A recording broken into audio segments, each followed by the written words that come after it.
My name's Mark Adams. I'm the director of TheAudience here in Shoreditch, London. TheAudience is the world's largest publisher of social content, and the way that we do that is we manage 5,800 celebrities on social platforms. So we might take on Hugh Jackman, for example, and then we'll publish a magazine, essentially, of content across all his social channels. And we do that for a very large number of celebrities and entertainment profiles. It's very interesting, actually. The way that the company began was that myself and two of my business partners were at university, and we were a little bit disgruntled with the same student events again and again. So we went to a nightclub called Fabric, and we asked them if we could do an event there. They said if we booked big artists, we could. We didn't have any money to book big artists, and fortunately at the time my brother was at Harvard, had the idea that there was this thing called Facebook, and said, why don't you offer this Facebook thing to these artists and see if they bite on that, and they'll play the show for cheaper or even free.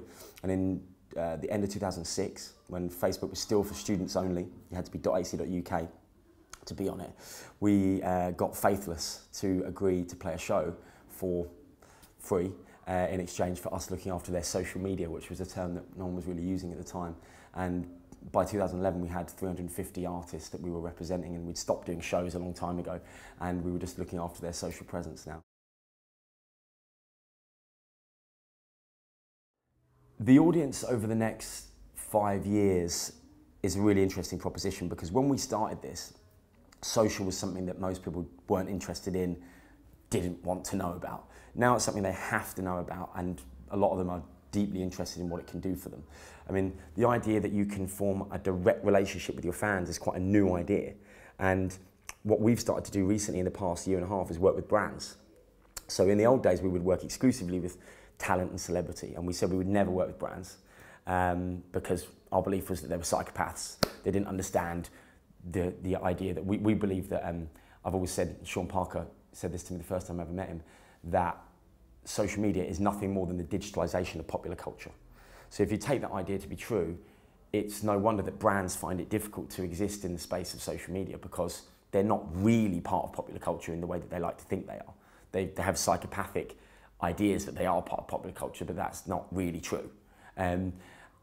You know, however, the people that we manage are really part of popular culture.